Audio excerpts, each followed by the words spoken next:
Bonjour, Monsieur le Président. Je suis Monsieur Timothée Tchaombo Choucha. Je viens très rapidement par cette vidéo vous sensibiliser, Excellence Monsieur le Président, afin que vous puissiez en ce moment critique jouer pleinement votre rôle de Président de la République, chef de l'État, commandant suprême des forces armées et de la police nationale congolaise, vous qui êtes le Président du Conseil national de sécurité. Monsieur le Président, loin de moi l'idée de vous administrer ou donner une quelconque leçon ici, car vous êtes garant de la Constitution et vous savez plus que tout le monde le rôle et les prérogatives d'un président de la République, chef de l'État. Il s'agit ici, mu par un esprit patriotique, de vous donner mes quelques idées au moment où le Rwanda nous attaque. Monsieur le Président, vous avez montré assez votre bonne volonté, parce que pour tout chef d'État, il a toujours eu 3 options sur sa table. L'option diplomatique, l'option politique et l'option militaire. Avec le Rwanda et le pays de la région, vous avez montré votre disponibilité pour une option diplomatique, une diplomatie de développement. Le Rwanda ne l'attend pas de cette oreille. Vous avez d'ailleurs amorcé les discussions avec les groupes armés. À Nairobi, aujourd'hui, nous avons autour de la table un certain nombre de groupes armés, parmi lesquels des groupes armés qui portaient l'agenda du Rwanda, notamment le M23. Le Rwanda nous agresse, le Rwanda nous attaque, les services de renseignement, tous nos services spéciaux vous font rapport minute par minute et vous le savez.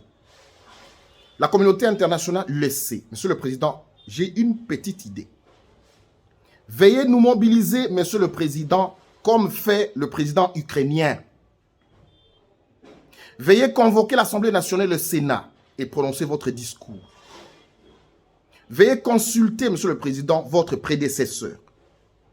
Et même la classe politique, parce qu'à ce moment-ci, nous devons taire nos divergences. Il s'agit de la fierté, du fait que nous soyons Congolais, de la souveraineté de notre pays qui est en jeu. Goma est menacé de tomber.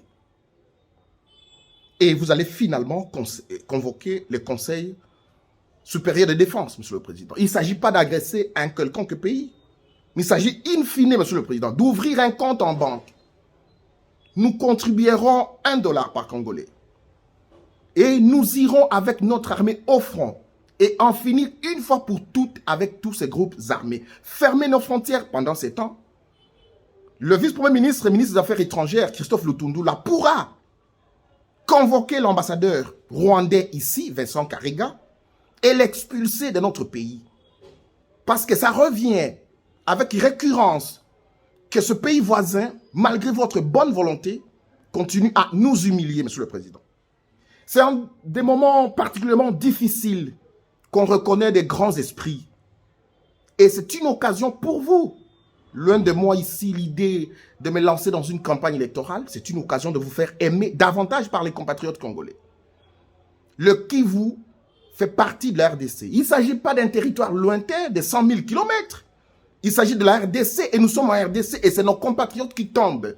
Le meilleur de nos hommes tombe. C'est le moment de faire revenir, même au pays, Monsieur le Président, les anciens militaires des forces armées zaïroises qui ont été formés. Jean-Pierre Bemba en connaît quelque chose.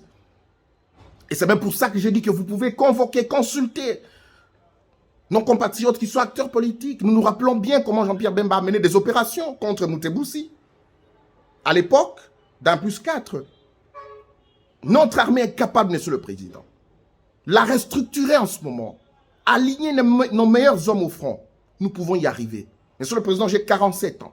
Je me sens capable de porter la Kalachnikov et tirer sur l'ennemi parce que nous avons assez montré notre bonne volonté. Je conclus en disant qu'il n'y a aucune leçon à vous donner ici, Monsieur le Président. Vous savez ce que vous devez faire parce que vous êtes garant de la Constitution. Vous connaissez les rôles, les prérogatives d'un chef de l'État. Mais nous, Congolais, nous ne sommes plus prêts à accepter l'humiliation du Rwanda sur nous. Nous ne sommes pas une petite province du Rwanda. Nous sommes la République démocratique du Congo et nous avons un président de la République. C'est à vous de nous démontrer maintenant, Monsieur le Président, que vous êtes le meilleur commandant des forces armées et de la police nationale congolaise. J'aimerais conclure en disant que si Étienne Tshisekedi pouvait vous regarder et revenir en vie, il serait fier de vous dans les décisions que vous prendrez dans les heures qui suivent. Merci, Excellence, Monsieur le Président.